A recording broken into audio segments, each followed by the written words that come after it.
Q&A segment. Let's go. What we got? See what we got. All right, so we picked out 3 questions this week. Ooh. Questions that are different than some other questions we've answered in the past, but let's get into it. All right, Devin. Question was, hey, I just inherited $20,000 from a death in the family, R.I.P. to your lost family member. Okay. R.I.P. And the question was, should I use that towards paying off my debt, or should I invest that $20,000? How large is the debt? It's a student loan debt, and the $20,000 wouldn't cover all of the debt. That's all the information I had. Okay. And they're not getting much money, Okay. Do you know the interest rate on those student loans? Not sure. This is government. Okay, I would just say that the interest rate is probably somewhere between 3 to 6%. Yep. I would definitely invest that money and actively pay down my student loan debt, but invest that $20K. You'll see a return anywhere from 8 to 12%. Hopefully, we get these stimulus packages. Even if they're sub $40,000 a year income. Yeah, because essentially that payment, they're going to make the payment anyway. So you can leverage that debt and take the new inheritance as if something that you never thought about having, and actively just put that in the market and then grow that $20,000 into something greater than your student loans. What you got? What you think? Okay. Now, all I can say is what I would do if I was in that exact situation, and I would do one of two things. I would actually do one thing. I would use that $20,000 towards paying off that debt. Okay. And I would use that newly found financial freedom to save that money and invest the money I was making in student loan payments every month instead. And try to progress in my career, make more money, but going forward with being debt free. So I'm always going to tell you to pay off your debt. Now, the only thing is right now it's getting a little funny. Some student loan debts may be forgiven. Right. And I understand that. So, if you wanted to park that $20,000 in an index fund and give us some time just to see what happens, I don't have a problem with that.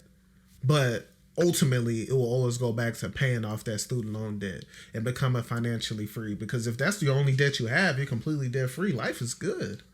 Yeah, but if you look at the monthly payment, I don't know what that monthly payment is. It might be $100. No, more.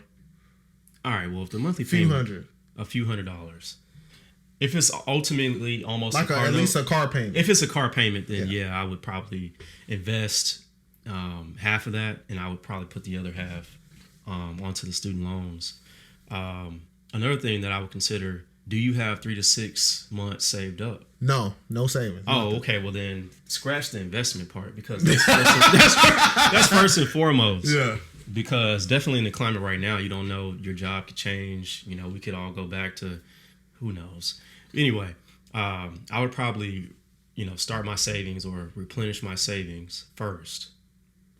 And I would, think about paying that, maybe adding a few extra payments monthly, or a few extra $100 or something like that monthly. But I wouldn't drop the whole 20, especially if you don't have your savings up. Yeah. All right. Well, I guess that's where we're at an impasse, because I'm definitely paying off that debt. At best, I'll park it in the index fund until the elections are over and we figure out if somebody's going to forgive student loans or not. True. At best, that's what I would do. I don't disagree with that. Okay. All right. Next question. Should I get a lease for an apartment to rent out as an Airbnb? What's the stipulation in the contract? I mean, sometimes that's not allowable. And then on top of that, how much are you going to make versus how much you're going to spend? I mean, you gotta do your analysis. I mean, I don't know those numbers. Do you? Well, I mean, I know some people who have done it, and they've usually been able to, if their rent was $1,000, they were able to make $2,000 a month. And these are people who weren't really highly skilled per se in the field. They just grinded, did a little research, staged it well, and they were able to do that. But no apartment that I'm aware of is going to allow for that in their lease agreement. Right. So you're running a risk. Right. because if they lease violate you, break your lease, you're gonna have that on your record, and you're gonna have to either pay them out all that money, or it's gonna show up on your credit report as an eviction. So my answer is no. You should not rent out an apartment to put on Airbnb, because at the end of the day, these apartment complexes don't play that. I wouldn't risk my credit behind it. Right. I don't recommend people sneaking and doing things, especially things with such great negative impact potentially.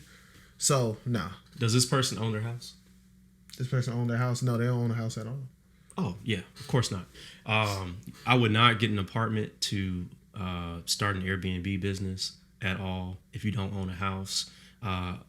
Again, to piggyback off of Chris's point, there's no apartment in Houston that I can think of that would allow you to even do that. There's too much traffic. A neighbor's going to probably come out and report it.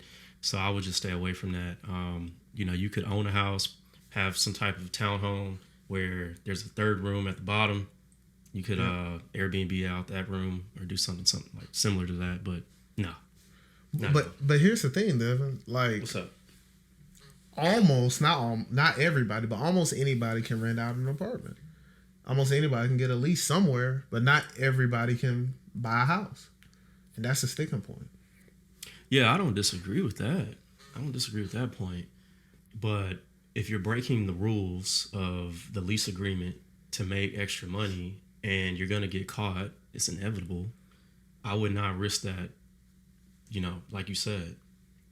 Your credit report's going to have an eviction on your report. Who has time for that?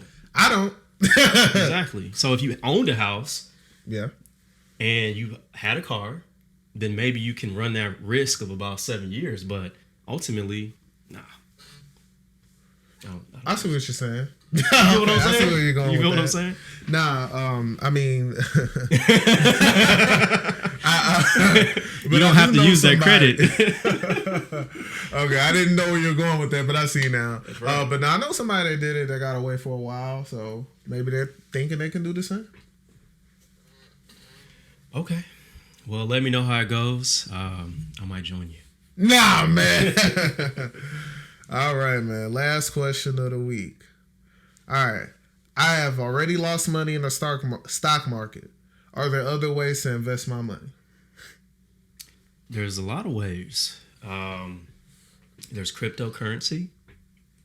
I don't have a lot of cryptocurrency, but that's an avenue. There's Forex trading. I don't Forex trade, but that's an avenue. There's real estate. This is something that I do. Real estate, typically the value of the home or the land doesn't depreciate that much. So I feel like that's a good way you could park your money. And if you invested in the right area, then you could see your property appreciate over time. You could also make, build a home on the land or buy a property that's already ready for rental and make, your passive income that way. What else is there? I wouldn't have gold. Yeah, but gold is just a hedge versus inflation. That's not really investing. Okay. I guess you can invest in your own business, become an entrepreneur, invest in yourself, invest in your education. But I'm going to push back on that question. So what if you lost money in the stock market? Okay. Try again.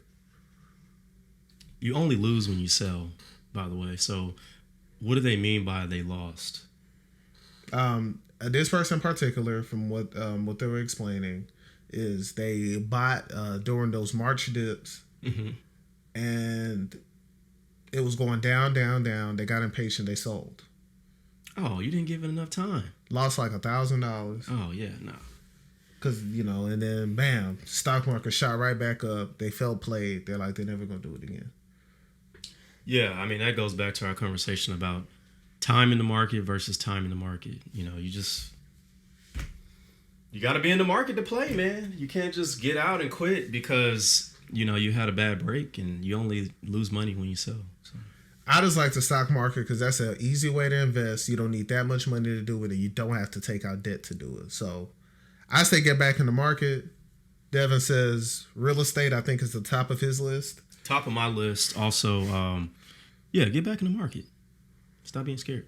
I say no to cryptocurrency because if you can't handle the stock market, you definitely can't handle cryptocurrency. So, yeah, man, that's pretty much it. That rounds out the questions for the week. Cool. Got any words of wisdom for the guys before you let them go?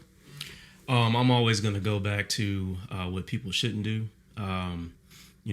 If you have some type of addiction problem, and I would definitely stay away from gambling because the casino definitely has the alcohol. I'm pretty sure people do drugs, and gambling is also addictive. So I would stay away from that, and also stay away from the gram.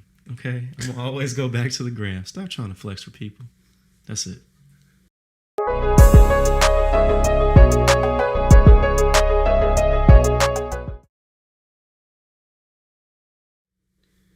Some bonus information. Did you hear about that guy? What's up? Oh man. Did you hear about that guy that made the music video bragging about how he committed unemployment fraud? I did hear about that. I heard about that.